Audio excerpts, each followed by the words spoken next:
तिरुवनंतपुरम के शहर में था एक मेहनती किसान कुमार नामक।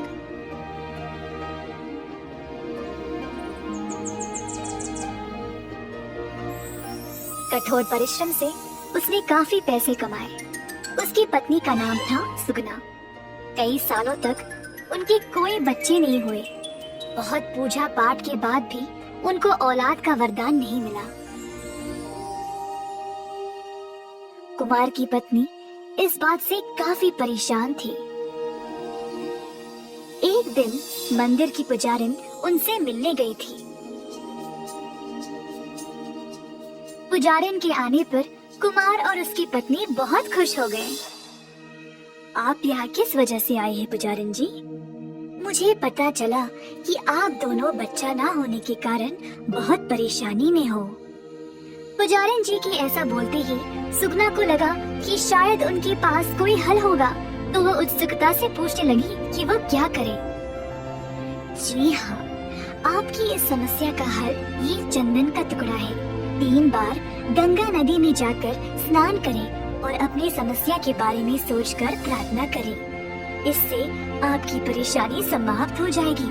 परंतु ये रास्ता चुनने से आपको कोई न कोई नुकसान भी होगा। अगर उस नुकसान को सह सकते हो तो तभी ये करना।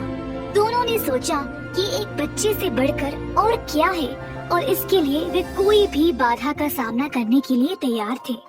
तो उन्होंने पुजारिन का दिया हुआ रास्ता को अपनाने का निर्णय ले लिया।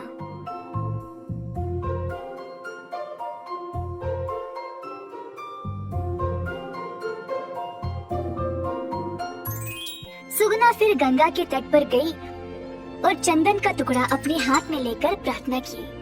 अपने मन में अपने बच्चे की चाहत के बारे में सोचकर 3 बार नदी में अपने आप को डुबोया। कुछ ही समय में सुगना ने जुड़वा बेटियों को जन्म दिया। कुमार और उसकी पत्नी खुशी से झूम उठे और उनको सीता और गीता का नाम दिया। दोनों लड़कियों को बहुत प्यार से बिना भेदभाव किए बड़ा किया, परंतु आसपास के लोगों ने ऐसा नहीं किया। 2 बहनें हमेशा साथ रहते थे, साथ खाते थे, सोते थे और दोनों के एक ही दोस्त थे। साथ साथ पढ़ाई और खेल कूद में कई साल बीत गए। जैसे दोनों बड़े होने लगे, गीता को ज्यादा महत्व मिलने लगा और सीता इस बात को देखने लगी। उसको धीरे धीरे लगने लगा जैसे बाकी के लोग उसको भाव नहीं देते थे। कपड़े चुनते समय भी सबसे पहले गीता चुनती थी और फिर सीता।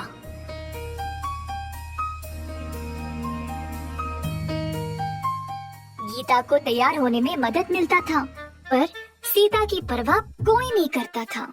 दिन पे दिन अब दोनों एक दूसरे के साथ कम समय बिताने लगी। गीता अब सीता से पहले भोजन करने लगी। उनके दोस्त भी अब बदल गए। सीता ज्यादातर अपना समय किताबें पढ़ने में बिताती थी और गीता नाच गाने में। इसी तरह दोनों बहनों के बीच दूरियां बढ़ती गई। सीता को बुरा लगने लगा कि वह गीता के साथ समय नहीं बिता पा रही थी, तो वह गीता से यह बात पूछने गई। सीता की बातों का गलत मतलब निकालकर गीता ने उससे लड़ाई की। सुगना ने देखा कि उसकी बेटियां कैसे अब हर बात पर लड़ाई करने लगी और अपने पति से इस बारे में बात करना चाहा। कुमार ने दोनों को बुलाया और डांटा कि अब से वे अपने बर्ताव को बदले और लड़ाई किए बिना साथ साथ रहे। गीता को अपने पिता की डांट अच्छी नहीं लगी।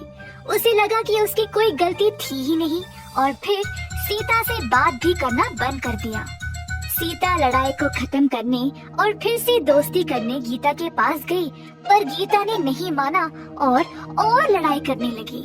ये सब देखकर सुगना और कुमार ने वापस उस पुजारिन की मदद लेने का निर्णय लिया।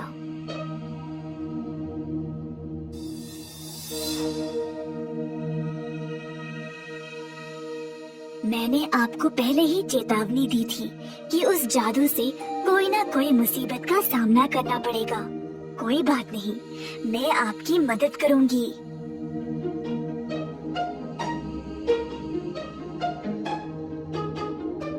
पुजारिन दोनों लड़कियों से बात करने गई और उनके सामने नारियलों का एक भोरी रखा। पुजारिन ने पहले गीता को बोला भोरी खींचने के लिए। गीता ने भोरी को रस्सी से बांधकर खींचने की कोशिश की, पर भोरी को थोड़ा सा भी हिला नहीं पाई।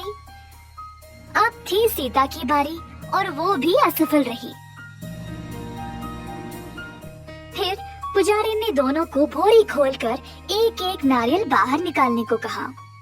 तो सीता और गीता ने कुछ ही समय में सारे नारियलों को बाहर निकाल दिया।